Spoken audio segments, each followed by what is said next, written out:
Match number 1 between Feno and BoarControl is about to get underway. We got the picks in the bands that are coming in right now. And so for BoarControl versus Feno, we have had a bit of a deviation from what we've come to expect, at least in the Protect Priest spot. I feel like this is a week that is a large divergence from that spot. You can see down below in that graphic that Divine Shield bubble around a class means it was protected and ineligible to be banned. And so BoarControl has protected his Warrior deck, had his Priest banned away. Feno protected his Priest deck, had his Druid banned away. And so BoarControl now with a big kicker in the lineup with that aggro shaman. It is not banned this series, and it is available for play. Well, we aren't seeing it game 1. Game 1, we will have Feno on Paladin and BoarControl on Warrior, which I think is actually a very interesting matchup because the way people approach it differs greatly. Some people decide to try to pressure out the Paladin with the Warrior, which is not really what I'm a fan of, but then other people like Purple, for example, North American Grandmaster, try to just stay alive, stave off that 50 damage combo. So there's a lot of different ways you can take it, and the macro game plan shifts super early on. Yeah. We saw this match take place actually between Firebat and Purple yesterday. Yeah. Two players who practice a lot together. Historically and currently so. And Purple had a wonderful line at the end where Firebat was playing a very different control warrior style. It's like more of a Highlander style deck list. And at the end of the game, Purple recognized that Firebat was going to faceless manipulator his Shrivala and lifesteal back up out of range. So Purple held on to subdue, and at the end of the game, he Holy Wrath combos and then subdues his own Shrivala so that Firebat can't get a 7-point lifesteal. That was fantastic. I think Purple is someone that understands the matchup very well from both sides, even though he has a lot more experience in Control Warrior. He's someone that knows the intrinsic of this matchup inside and out. And so for this matchup right here, you mentioned that there's macro lines that they can change pretty drastically depending on the context. What are you seeing here? I think so far BoarControl has been playing it really well. He is elected to go for armor ups instead of playing for tempo on turn 2. He could have played his Town Crier, instead decides to just click the button. And even that happening early on shows to me that I think he really understands this matchup. So what's his main focus in this game? Is it going to be just simply Outlast? Outlast. Okay. The Paladin has 50 damage from the 2 Holy Wraths. Yep. They have a bunch of other incidental damage from Consecrates, just chip damage from the early drops. 2 copies of Consecration, 1 copy of Holy Wrath? Yeah. Or, I'm sorry, Hammer of Wrath. Hammer of Wrath, yes. Hammer of Wrath is another 3 damage. Sometimes Thalnos gets in there with spell power. And then Zephyrus is really crucial as well because he can find Tyrion and Pyroblast, both of which can do a lot of damage to the Warrior. Okay, so the way you described it to me, that would mean that I'm expecting BoarControl to kind of make some funny-looking plays where like he's pretty aggressively attacking any presence that Feno will have on board. I mean, I wouldn't even be surprised for him to shield slam a 1/1, for example. Wow. Well, all right. It's a first slowdown of the turn. I mean, they have been playing at a blistering pace right up until now, where Feno is faced with his first major decision of the match, which is how and when to use this coin. Crystology obviously would bring him to 10 cards in hand, and so that's something you don't want to do right now. Yeah, I mean, you could Crystology and coin here, and it ignores a potential where you would draw a 1-attack minion from next turn. However, saving that coin, utilizing your mana well, is also pretty important in this matchup. One of the biggest turns that I've had trouble with on the Holy Wrath Paladin side is just simply turn 7. I have 7 mana, and it always feels like I don't have a clean way to spend 7 mana. One thing that helps that is just drawing Crystologies early. It'll fill out your mana curve really nicely. BoarControl just clicking the button. He's probably going to try to do that as much as possible this game. Up to 40 health. Another really interesting thing about this matchup is one of the cards that's surprisingly good is Armageddillo. If you can buff all of your taunts so that when they try to go for a Shrivala combo, you can like stave off the damage from what's on board and just keep armoring up, Armageddillo really helps with that. 5/8 stat line that you get from Tomb Warden is really good versus Shrivala because 1 hit doesn't clear the Tomb Warden. Yeah, that makes a lot of sense. Something I recall Bunny Hopper doing in this matchup was making a pretty deliberate attempt. This was prior to the Discover change where, Frightened Flunky was extremely popular on the list. It looked like his overhead game plan, or rather a sub-game plan of the main one, was to simply have a taunt in play for as long as possible. A single taunt. He wasn't building the board to where he had multiple in play. He was always playing 1. He had so many opportunities to add to it, and he's like, 1's enough. Yeah, I mean, one of the ways that you can kind of play around board clears from the Paladin is just develop one thing. If you play all of your presence and pressure, suddenly the Shrink Raise, Equality, Consecrate stuff becomes really good. Just playing 1 minion, look, Feno has the Equality here, which is one of his pretty important resources if the Warrior tries to fight for board. It's a primary tool. Yeah. risking an overdraw to Boar, and I'll be curious to see how he responds to this. A lot of times when players are risking these overdraws, there's a pretty tremendous amount of respect shown on the other side, where it's like they wouldn't risk an overdraw if there was critical tools at a high frequency that's in there. So right now for Fino, it's 1 Holy Wrath and it's 1 Shrivala. Those are the only critical overdraws that can occur. At the same time, your hand has to be a very, very, very specific hand to not get punished here if you do overdraw. And at the same time, Boar can overdraw 2 cards, not just 1. Yeah, I'm curious about this one. Do you mitigate the card? I mean, Fino has blasted off on card draw this game. He hasn't even seen a Prismatic Lens, and he has played a card draw effect every single turn. Yes. So that is, I think, some cause for concern for Boar. And at that point, you have to weigh up your position. What do you think your odds are to win? Do you think you have a guaranteed win scenario here if they draw at the normal pace, or does accelerating them and taking the risk reward of them overdrawing a certain card lend to a better win? It's also just the position of the game as well. Does it look better if you have the 3/1 Reborn, or better if you have 2 extra armor and clear skies? Yep.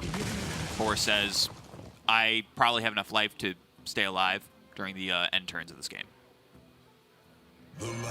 Something to note is that he could have gained the 2 extra armor that turn if he went for the triple war path.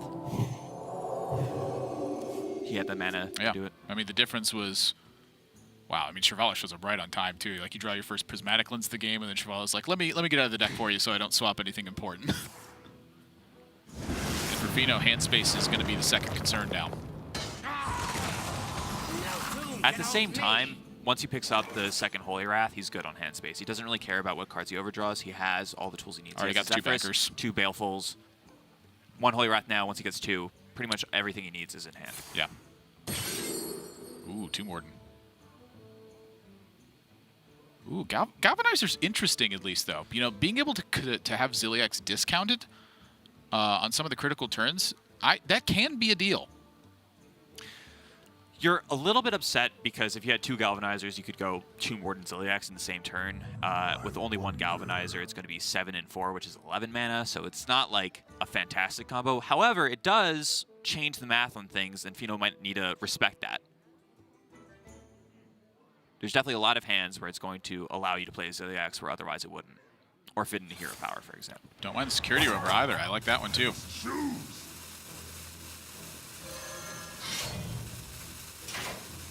You can see how particular Boar was about having to expend 1 single point of life. It's upsetting, man. That's what I mean about shield slamming 1/1s, is that every single point of damage that you prevent matters. Like, every single point of damage matters. It's paramount. I mean, we saw Fino launch an Elven Archer at face early on. And a discounted Holy Wrath as well. So now, I don't think that allows him to full combo. It's 2 + 5 + 2 is 9. So he doesn't have the ability to shuffle in 2 Baleful Bankers and double Holy Wrath. Yes, it doesn't allow that. However, it's still a very important draw. It lets him just not worry about overdrawing any specific card. Yeah, he has stumbled on this turn in terms of card draw, but Boar needs a little bit more life. I need something to work with. Boar needs a lot more life. I'm talking about... This ticks to 43. He has 2 Weapons Project in his deck. As soon as he draws a Weapons Project, I think the game will go back in his favor. So next turn or the turn after, I think, are the 2 critical turns to draw a Weapons Project. If he gets those, he can go Weapons Project Harrison Jones, cycle to more armor cards, probably stay alive. Well, I mean, Fino's got 3 cards in the deck. We are rapidly approaching yes and critical no. mass. Yes and no, because he does not actually have any card draw specifically right now. That, for all we know, it could be 3 more turns before he actually launches the combo. And 3 turns is a lot in a game where every single draw is crucial for Boar. My head tells me right now, if I'm in Fino's spot, that I want a Gorehowl face with this Zephrys. I'm not even kidding. No, I believe you. That's just... This is a turn to just launch it. You're not under any pressure at all. You can get guaranteed damage through. You're also, very importantly, hitting armor instead of hitting life, which means that Ziliax gets a lot worse. This is like a concept in Hearthstone where whenever you can hit armor instead of life, it's better to do so. So I think if he's going to be offered Tyrion, Gorehowl, and Ooze here. And he's going to take Tyrion, and I think the Tyrion, I don't know, it just felt like a trap to me. It felt like, I get what he's playing for here, because BoarControl, you know, he's got 2 Weapons Projects and Harrison Jones. if one of those 3 cards is not there, this Tyrion gets paid off. If one of those 3 cards is there, this Tyrion sometimes turns into 0 damage. It's a really interesting concept. I actually, the Gore Howl line that you mentioned is actually very cool, I would say. It's not something that would immediately come to my mind, but when you think about what BoarControl wants to do in the matchup, which is destroy his weapon, draw some cards off of it, just launching the 7 when you have the opportunity to makes a lot of sense. I mean, you're thinking about what the Zephyrus is trying to do. It's trying to just get some extra damage in. And the most I think you're going to realistically get off of it is going to be like 5 damage from a Tyrion. Like, sometimes your opponent has to attack it with their face. You're trying to create an awkward circumstance. But right now, your opponent's at high enough life total that I want to make impact, but they're at low enough life total that I feel comfortable launching that damage. I mean, just look at this. Boar really wanted a weapons project to draw 3. Fino just gives it to him off the bat. Shield Slam picked up as well, so that's 3 more damage that got negated. And so Fino, Prismatic Lens drawn, so I don't know the exact minions that he has left. I believe that there are no minions left. If he has 1-in-1, which I'm not sure about, he could just launch the Shrivala this turn with Shrivala, Baleful, and then cast a 2-mana Holy Wrath. I believe his cards are Consecration Hammer of Wrath. I'm not certain of that. Don't call me out. Oh, he hasn't used True Silver yet. That's one of the last 2. Is that right? Yeah, that does sound right. He's not played a True Silver champion this game. So he gets a guaranteed draw off this Prismatic Lens, the last card in his deck. This game went so fast. I believe it would be Holy Wrath. Or Hammer of Wrath, I apologize. I'm almost out of cards. Oh, no. Yeah, we were super very wrong. Yeah, there's 2 minions instead. I don't even remember him using... Or it's the last card is a True Silver champion. I mean, it's obviously not a spell. Yeah. And I really don't remember True Silver champion. So it sounds like it's True Silver. Yeah. And Fino's just going in. He says, I have to get it done right now. And he misses. Oh, that is... The victory is yours. Wow. So, I don't necessarily disagree with Fino's line in that spot. The fact that True Silver's buried at the bottom, the fact that he just saw the massive swing onto the other side, he's fearing a lot more armor and the ability for Boar to stabilize. And so what he says with that position is, I need to get the 25 now, and then I need to get the 25 next turn. I want to create that inflection point. And so what he did is he turned his spot into a 50-50 chance in his mind to win that game right away. If he hits the Shrivala off the Holy Wrath, he's got another one lined up next turn. If he misses, so be it. I mean, but then you wonder if, going back to the turn where he played a Tyrion, if he could have just taken that extra 7 bursts and could have waited a turn. Well, that to me is like one of the most interesting parts of the deck, right? Is that Holy Wrath Paladin the entire game is trying to play defense and size up its chance to win. And you have very definable points of that with Holy Wrath risks. You can define exactly what your percent would be in that particular turn. That's where the big kickers come in with stuff like Zephyrus, where it's how much can you leverage? How much can you get out of it? Like, if that Tyrion succeeds, there's no way that Fino takes a line like that. Sure, but at the same time, if you just rip off 7 armor and deny them 3 extra cards... It's kind of what I was thinking. They clearly don't have Weapons Project at that point. Or they don't have the combo of Weapons Project plus Harrison Jones. Could very easily have one or the other, but... It's an interesting line to me, is all.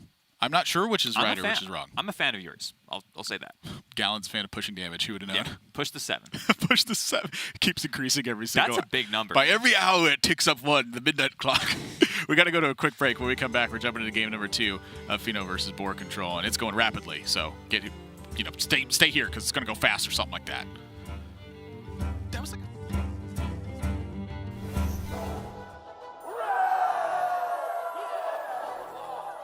Hello and welcome to Around the Fern. I'm Nathan Zamora. That's Admirable, you can call me, and I'm joined today by a very special player. Please state your name.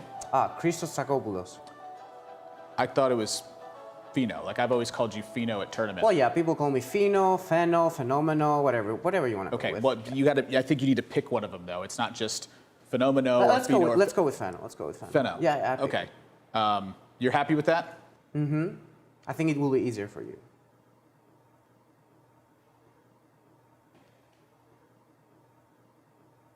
So where are you living right now, and what's that like? What's that like for you in Hearthstone? Yeah, now I'm just living in Greece with my parents. We have a really big apartment, and on the first floor, there's like a movie theater that my dad operates. Like you guys make movies there?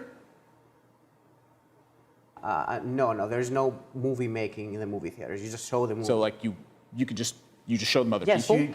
people come and they can watch the movie in the movie theater. But you don't make them. No, we don't make them. We get the movie and we show the movie in the theater. I thought the whole point of the movie. Just sell tickets. We don't make movies, and people come and watch the movie.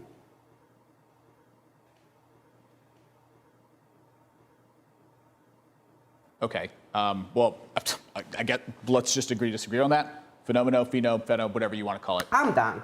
But we're in an interview.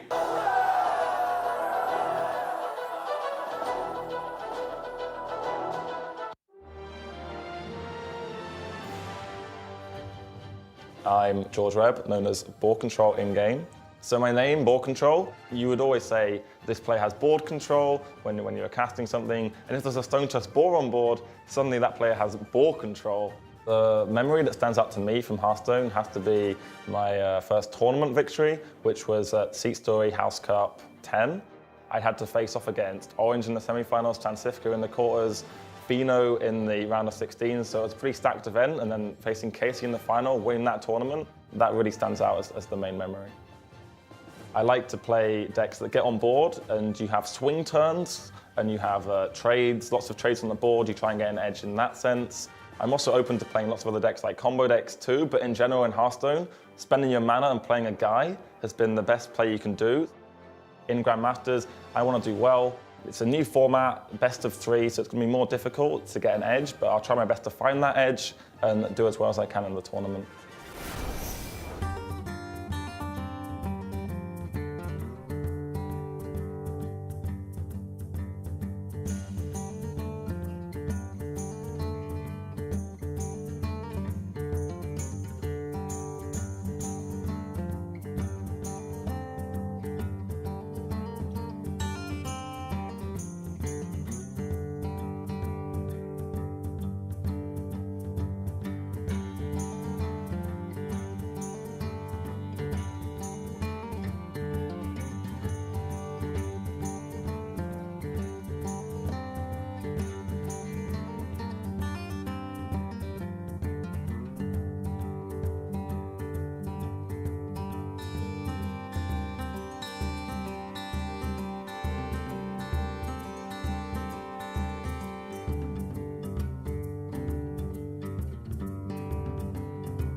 Welcome back to Hearthstone Grandmasters for Europe. We're in our first match right now with Fino taking on BoarControl. I'm Nathan, that's Admirable Zamora, joined by Edward Gallon Goodwin. And right now, BoarControl up a game with Control Warrior versus Paladin, where Fino decides to take a risk at the end and didn't get the payoff. And that was like the fastest Holy Wrath Paladin game I've ever seen. It took 7-ish minutes. It was really fast. Holy Wrath Paladin versus Control Warrior took 7 minutes. Like, I think by the time we were done setting up the tone, like Fino's like looking at ways to try and end the game. Yeah, we were already halfway done. But I think that's part of what's interesting with this, with the team kill, is that there's a lot of respect for these two. They clearly have practiced a lot with each other.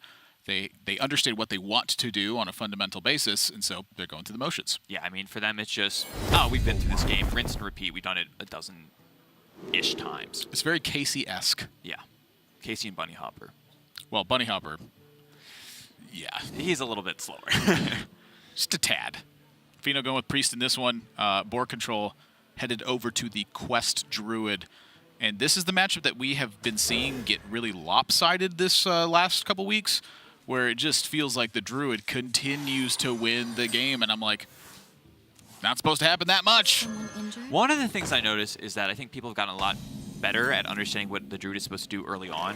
BoarControl has a fantastic hand, by the way. Wouldn't be surprised to see Wrath here. Cleric is the strongest card in the matchup, I would say. Cleric on 1 is inarguably the best that you can do versus Druid right now. Yeah. I've got more left in me. Silence picked up for Fino. He's got a chain of injured minions. And now it's up to BoarControl to figure out the rest.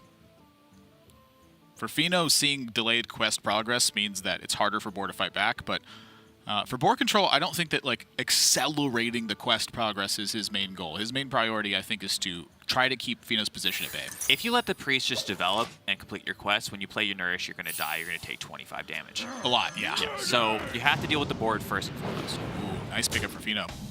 That's pretty much the best card in the deck. I would say the second best would be Northshire Cleric, number 2. Honestly, that one's probably better. Psychopump's like a Northshire Cleric right now. Oh, yeah. Only 1 minion dead. Talking about Boar's techs for this week. He's brought a Mind Control tech, which you can see in hand, and 1 copy of Power of the Wild. Everything else looks pretty stock to me. King Ferris is his isolated major threat at the end game. MC Tech is a really interesting one. I actually think Priest is one of the decks that struggles versus MC Tech. A lot of times, they can't really respect it. Their entire game plan is to develop on board as much as possible. So you often see like one of the ways that Quest Shaman, for example, gets back in the game is when MC Tech hits, and suddenly BoarControl has a really good opportunity to just critical steal, blow this game out of the water. 4-7 here would be pretty nice. That is almost the worst one. Oh, wow. Yeah, no, it's that was not. Yeah, not good. not good.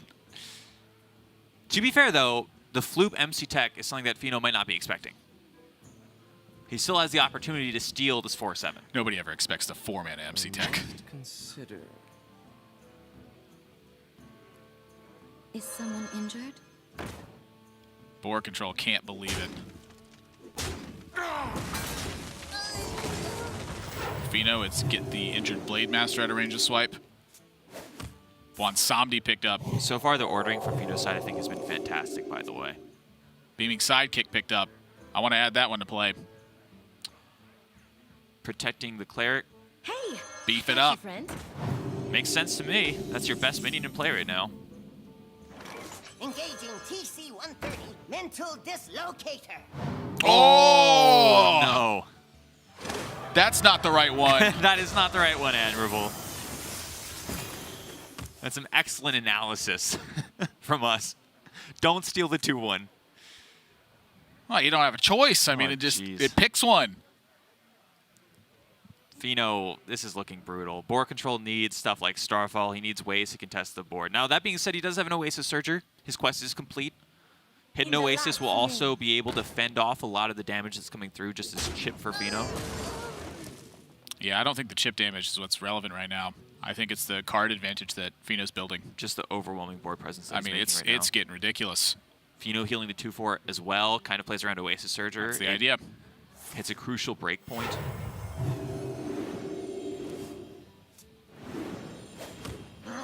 Just load up on the board. Definitely. I think this has gotten too far out of hand for Boar. I can think of like chain pickups that might matter, but I think it's going to be too little too late.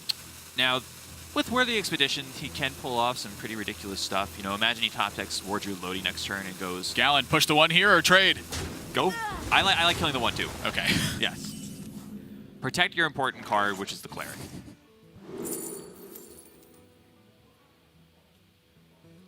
Okay, hear me out. If Oasis Surger was 1 mana right now... No, I'm not going to hear that out. That's ridiculous. It'd be all right. That might be the most ridiculous thing that I've ever heard from you. If this just discovered a Twisting Nether. And I heard you try to justify that Town Crier attack at the Masters Tour in Vegas. I listened to 10 minutes of that. Push the 1. It was 50. 5 seconds. Minus 50. Plus 50, all right? Everyone else was like minus 100. I got a solid like F, but it was almost close to pass, okay? Touché. Dawn got an A+, I got an F, and then everyone else just didn't even show up to class. Touché.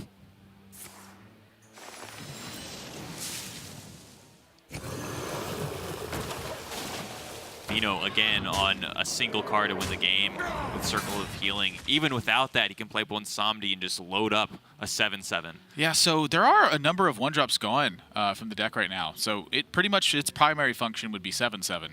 And so Fino does need to dig deep about this. He does have also the Topsy Silence combo now to bolster one of the injured Blade Masters if he sees fit. When you Topsy an injured Blade Master, it becomes uninjured at that point. So when it's silenced off, its health gets restored to its maximum point. So you're saying if we just silence and Topsy here, you pretty much load up an extra 4-2 onto the board. In a way, yeah. That sounds pretty good. 0 mana 4/2. You give up 2 cards for it, but Yeah, I like the deviation from Bwansamdi this turn because there's just not much fuel at the 1-drop slot right now. And Circle of Healing gets picked up. That has to be lethal. Well, you're running out of time. You got a third of your turn left, and these animations take a while. Topsy-turvy, there's no way this isn't lethal. Fino spotted it. He's playing quick. Divine Spirit picked up as well. That's going to do it. It's just way over. I got you, friend. Game 3. Blistering fast start from Fino.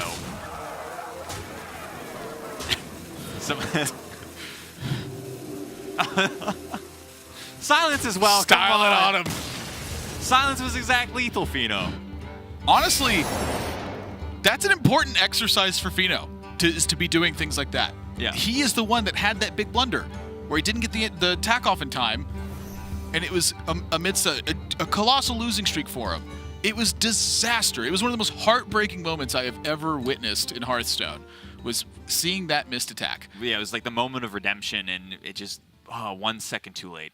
And so I think that going through those motions is actually, that's important right now. Make sure that you have a firm control over what you're doing, that you're doing everything clearly and mindfully. You make a turn like that where you're able to cycle through late in the game, bump everything in, take a BM play and chip for 2 at the end instead of the 13, like that's presence of mind. And I think that's good form that he needs to be in right now. You got to remember that he's staring down 0-1 right now, and he's pretty much fighting for his life at this point at the bottom of the standings. To be able to just say, I'm going to take this calm and collected, even throw a little bit cheeky humor in here. I like that attitude. Yeah. It's also versus his teammate too, so yeah. I mean that's expected to be the case. If you're not BMing, what are you doing? And so that's game 3 that's coming up now. And so for Fino, we're looking at Control Warrior and Holy Wrath Paladin that's left over. And on BoarControl's side, it's the Aggro Shaman and it's the Quest Druid. I have to imagine Boar is queuing up Quest Druid as well. I don't think the Shaman list is that great versus Warrior, but I haven't had enough time to really play test the matchup. It did seem though that the Warrior just has enough ways to just fight for board. Super bad. Yeah, super bad sounds right. So it's also just like with Quest Druid, when you have 2 copies of Ferocious Owl, that's literally what changes the matchup against Holy Wrath Paladin. Like the 1 copy of Ferocious Owl, you have to save it in your hand and dupe it with Elise. When you have 2 copies of Ferocious Owl, it means A, you're able to cycle the first one if you need to, and B, you can just draw 2 Ferocious Owls. You don't necessarily need to duplicate it for the out-heal plan to be a success. An extra 8 or 9 armor is like 20% of what you're trying to get in that matchup. Yeah. So just very vital. I think it's super important. And so for board, to me, like the only option is going to be Druid in this spot. With that in mind, do you think that Fino might queue Holy Wrath Paladin and Shaman has a better edge versus it? I wouldn't take that risk. Yeah, because if Fino's just like, I'll just play the Warrior and let it rip, and then you just have Aggro Shaman. I don't know though, but that's like something to think about, right? How definitively are they thinking about it, and how well do they know each other in that regard? Yeah, I mean statistically, it seems like Quest Druid is the pick for BoarControl. Yeah, I would say so, and he's a stats kind of person. Yeah, like very firmly believes in the power of data. Yeah, and this is what we see. Boar just queuing up Quest Druid. Fino has a Crystology. Crystology, it's one of those games. That hand is spicy. Both of these hands are really good. Boar has an Innervate. He can just complete his quest if he really wanted to. But from Fino's side, the double Crystology is... He's got Crystology with Coin the Call. Yeah. That's so important to deliver pressure. And a Wild Pyromancer. Like, he has pressure for the rest of the game at this point, even as a True Silver champion. What? You think you can take me? I don't think it doesn't look like much, but a 3/4 gets in 6 points of damage here a lot. Oh, that is a good pickup for Boar as well. So now Fino has a check to that. Wild Pyro, Crystology. Yes. Bump it in. At the same time, though, if he does that, the swipe becomes a little bit better. Yeah, but I'm not letting him draw cards. Yeah. And then if you go even a step further, you trade in the 3/4, and then it still ends up being bad to swipe. Yeah, the TLDR is kill the Crystal Merchant. Yeah. If you go face, then Boar just trades in the 1/4 into the Wild Pyromancer, swipes the 3/4, he sells a 1/1 in play afterwards. Imagine not killing a Crystal Merchant. Sounds dumb. Sounds dumb, okay?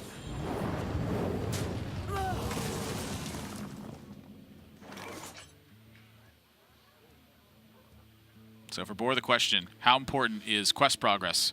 How important is my life total?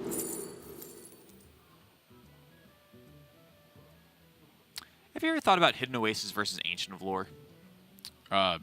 Like taking the lore, you mean? No, just like the card versus the card. Oh, I stopped thinking about Ancient Lore the moment he stopped drawing 2 cards. It's Well, I just- take that back. I reminisce on those days. Hearthstone was just so pure and innocent. Just classic 14 from hand damage, no matter what. And that was considered broken, man. If you had an Innervate, it was only 22. Right now, we have something that just deals 25 to the opponent. You got to get through the whole deck. Druid just had to play their cards. That's just It ridiculous. was broken, Gallon, and it would be broken today. I know. That deck was... Ooh. Whew. Memories. Savage Roar is a good card. I remember going Innervate, Coin, Dr. Boom on turn 2. Yeah, that's a memory I've suppressed. It's a nightmare. Big quest for Boar. He's fought off board. Not taking too much damage in the meantime. A lot of times you're free to take some amount of damage early with the matchup because the first Hidden Oasis, like, it's a good compound pressure plus heal back up card. That's kind of what I mean when I was talking earlier about how armor is more critical to hit off than life in Yeah. a lot of these matchups. I think that, especially versus Quest Druid, they can kind of just take chip for a long time. The first hit in Oasis heals 12, so as long as you're healing for that or less, the chip doesn't really matter. Yep. Surgeon. On the flip side, though, killing the armor, that's not something that they can, like, get back. You know, if you're at 42 life with 12 armor, you can't just, like, hit an Oasis back to 12 armor that you get. Let me just gain 12 armor real quick. That'd be kind of nuts. That'd be ridiculously broken. That's how I'd rephrase it. We played that Earth and Scales deck. The one in Wild where it's just like this Mechathune deck that doesn't actually draw any cards. You bees the overkill guy. Yeah, Line Breaker. Line Yeah, Cracker. Line Cracker. You bees him like twice, and then you Earth and Scale it twice, and you have like 2,000 armor. Yeah, and you just leave the game. Like, you just leave it running in the background. Just roping every turn. Your opponent dies to fatigue. Yeah, chip that away. Someone comes in with their own Line Cracker and just doesn't kill it. It just just like gruel. 1,000 attack. Gruul, Cube, Faceless, Prince Tal'Darim. You're Yeah. like, oh gosh, wasn't expecting that. Probably gets there. Fino's got some decent stuff lined up, but this is that awkward turn 7. You really don't want a timeout if you can avoid it. I don't think this is a timeout turn for Fino. That's an ugly turn then. It's an ugly turn, but you're Making a taking 1-1. You're taking 11. Making 2 1-1s. That's more than one. Shot. One of the things about timeout in this matchup is that it's like a guaranteed extra turn.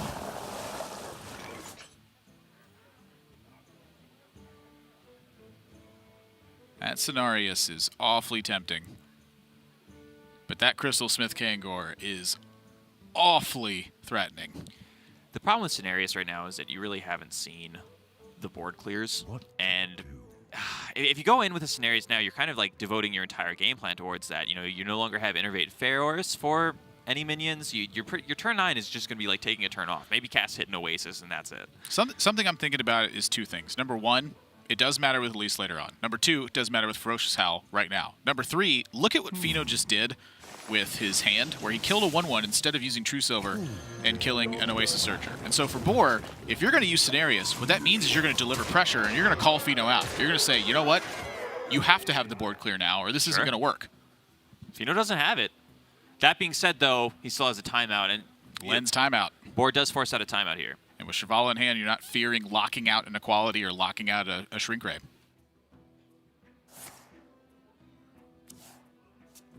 Zephyr's now active. Something to keep in mind. That's huge.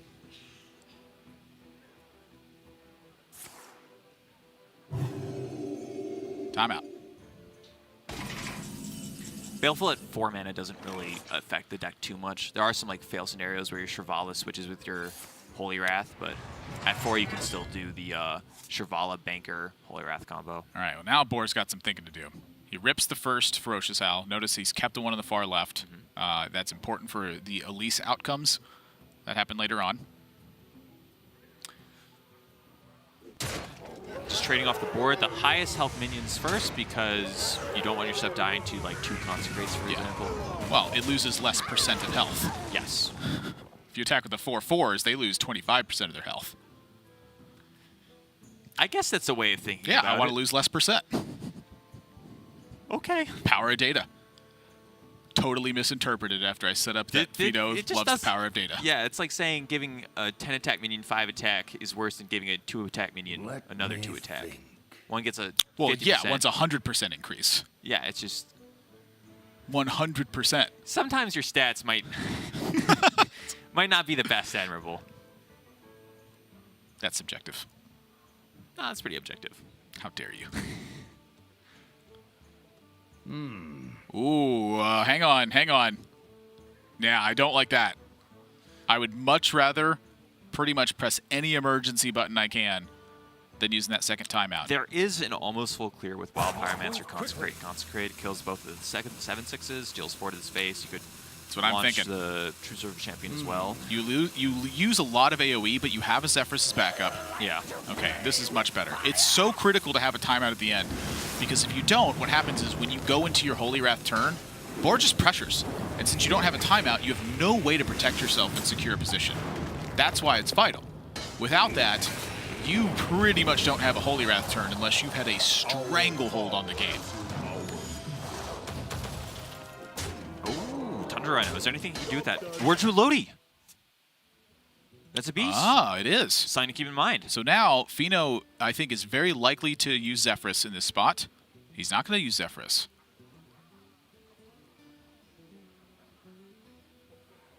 The card draw left matters.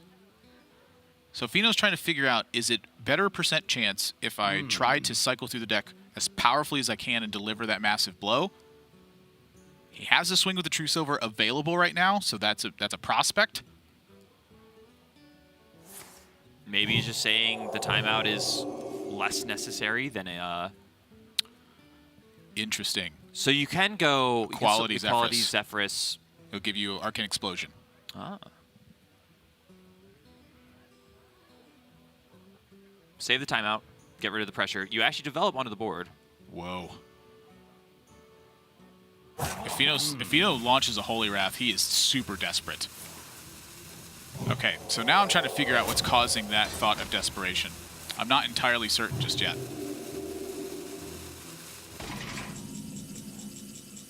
Ah. I think I see his game plan now. So I think Pheno expects Boar to be in Hidden Oasis territory. And what that would mean for him is that he's able to use Equality to push through the Hidden Oasis to connect his True Silver damage should he need that. If not, what that means is he's going to be clearing off the board and then trying to use the Zephyrus to generate a massive amount of pressure instead. But at the same time, look what Board just did. He said, oh, Pheno's already used one of his Holy Rats, so I'm free to play this Ferocious Howl that I've been saving. So that's like the next level step. And So here's the thing. When you use the first Holy Wrath, that opens up a Baleful Banker for you. So you can play Zephyrus and banker the Zephyrus instead. Okay. And so there are a lot of alternative lines that I've seen players explore with this. And so far, I haven't seen it be too successful. And I think the reason is because it's super complicated and you need a dedicated practice time to be able to navigate this scenario. And so for right now, Pheno is operating in what I would call unfamiliar territory. To think that anyone in the world is experienced at the alternative Zephyrus lines to the degree that you would call mastery, I think would be absurd to say. it seems quite confusing. Now, going through that motion, you could do something like Equality, Zephyrus, Baleful Banker. However, does Zephyrus offer you Arcane Explosion with 4 mana remaining instead of 2? With 4 mana remaining, I think he'll offer you Consecration. Yeah. Almost out of cards.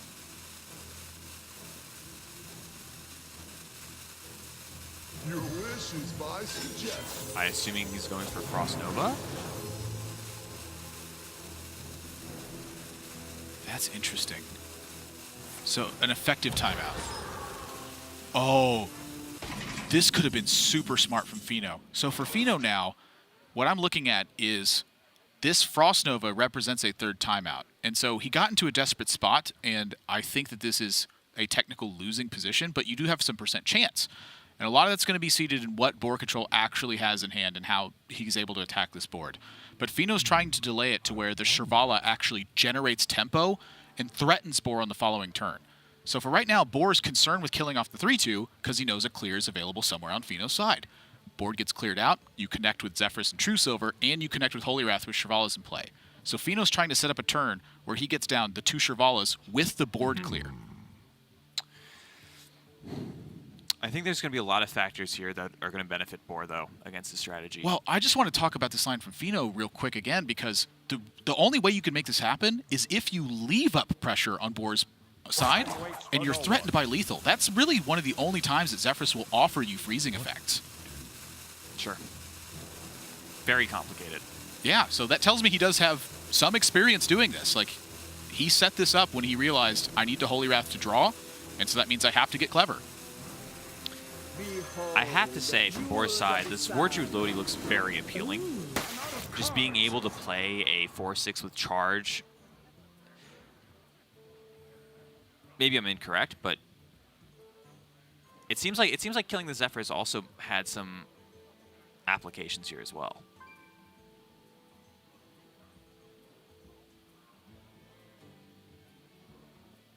I wonder. You could Baleful the Shirvallah, Hammer Wrath Face. Or, sorry, not Shirvallah, Baleful the Zephyrus, Hammer Wrath Face. I'm not sure if that does anything, though. I don't think it accomplishes anything. Well, I think that's the key to this plan, is that there's not like an AoE, an actual AoE effect. Yeah, that's the thing. Is like, But he knew he had Shrink Ray left, so that was what he was relying on, right? He was relying on Baleful the Zephyrus into Shrink Ray into Figure It Out. And that's really, where, step 1, draw through your deck. You have to use Holy Wrath. Step 2, get Zephyrus in play and banker it. Step 3, question mark, question mark, question mark. It seems like, well, if that's your plan, is question mark, question mark, question mark, is it really a plan at the end? Okay, well now I'm confused. This doesn't leave you the mana.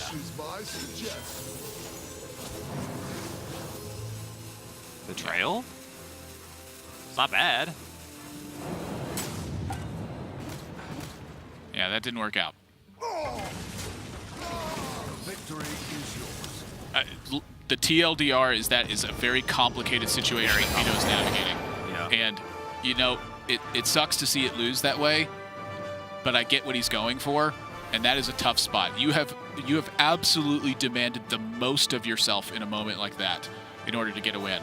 And I respect his gusto to going for it, but brother, you got to have a lot of experience to get that one done, because I've seen that navigated by some of the best endgame players in the world. Like, Purple goofs around and gets in that spot a lot, but once he's in that spot, he tries his hardest. Yeah. And I have seen him have limited success with it. And I've also practiced the people who get in those spots by happenstance. We have tried our hardest collectively to try and figure out those kinds of turns, and there's just so much debate and so much argument that it's tough to really tell if that's a successful game plan or not. I mean, the game plan at the very end had like a bunch of steps to it, but at the last step, there was just a blank. Question mark, question mark, question mark. And if that's what your game plan is, and generally if the last step is a blank, that means that it's not the line you want to go down. You don't get to step 4 profit. Yeah. Well, Boar's ready for an interview. BoarControl, can you hear us? I can hear you. Congratulations on your win here. You notch up your record just a little bit more here. You're fighting a team kill this week against your teammate Fino. So talk to me about what it was like preparing for this week's match. Yeah, so preparing for this week, obviously 2 opponents. I was facing Fenomeno and Boston. I knew this week that it was not only going for playoffs, but also securing non-relegation. Because I faced Fino and Seiko in my last few games, if I were to lose to both of them, I could potentially end up in a relegation scenario. Ooh. So I really wanted to get the win for sure. But yeah, I was just essentially most people bring similar decks week to week. You can have reads on people. There's not too much edge to be gained, but I brought the new Shaman deck to try and spice up the queues. You see, like there was always the mind game. I could have queued Shaman into Priest at some point. The queue's always there. So I was just trying to be a bit different this week. I didn't bring OTK Paladin myself, just so I'm not too predictable, basically. Yeah, I think we're a bit upset that the Shaman didn't actually come out in either series. It got banned day 1. Do you think that deck is like way more powerful than people are expecting? Yeah, the deck's very strong. It's just a bit weird because it's kind of like the second Priest in the lineup, because it beats the Shaman, it beats the Druid, and it also wins against Priest, but then it's very weak against Warrior, weak against OTK Paladin. So it ends up being like, it might be strong, but then there's still the option that you hit a really bad matchup with it, which is why it's a risky queue, and it adds a lot of mind game depth to the series. But yeah, I think the deck should have been brought by a lot more people. It's definitely a strong deck. For sure. So, kind of talking about that, you mentioned it was like the second Priest in your lineup. You chose not to protect your Priest from the get-go in this one. Talk to me about the pick in the ban phase and what was going on. Yeah, so this was quite specific to Fino's lineup. Fino has a warrior deck which loses the warrior mirror. He has a paladin deck that loses to warrior. He has a priest deck that's like 50 against warrior. People argue about that percentage all the time. And then he has the druid deck. If I can ban the druid, my warrior is just favored against everything. So if you can protect the deck and you get it through favored, and then the last match being druid versus paladin is how that series normally goes. And I'm happy from the druid side. I'd rather be on the druid side in that matchup. So it just lined up well this series. I want to talk about the Druid versus Paladin matchup and just matchups in general, I guess, in that case. How much of your opinion has changed on matchups as we've moved into this expansion? Early on, people tend to have their notions about it, and then as we keep going, you see those edges become more and more defined as people learn the matchup. What to you has been some of the biggest changes in interpretation? Yeah, maybe one of the biggest ones, like Quest Druid versus Quest Shaman. Originally, people think it was quite favored for the Quest Druid, and over time, like especially people playing double former champ, it's pretty 50-50 that matchup now. I'd say maybe even for the Shaman a little bit. Other matchups, it just depends on like at the start of the season, Warriors didn't play Weapons Project. Now they do, so suddenly Warrior versus Paladin's gone from unfavored to very favored for Warrior in like just with a few card changes. Druid 1 ferocious howl to 2 ferocious howl makes it favored against Paladin. You can see these small techs throughout the season have like changed matchups a bit, and each week the matchups can be different based on a few cards. I think it's super cool to see. Boar, we're gonna let you go here in a second. Is there anything else you want to add before we let you go? Nothing really. Just going for playoffs now. 2 more matches left, brother. You looked good in this series, and I'm looking forward to seeing your next 2. Congratulations, and we'll see you next week. Thank you. BoarControl is very smart, and he's very articulate, and that to me is like, whoo, that's the combo I'm looking for because I don't have the attention span to listen for super long. I get confused, and then I start thinking about cheeseburgers. I feel like we've known that for a while now. BoarControl has been one of the best players for the longest time. I remember I had a list of people that I thought were like very good at the game and were like unrecognized as being very good at the game, and it was like BoarControl was number 1. And that was it for like the longest time. It was BoarControl was a good player, and then no one else. The list was short. It was a short list.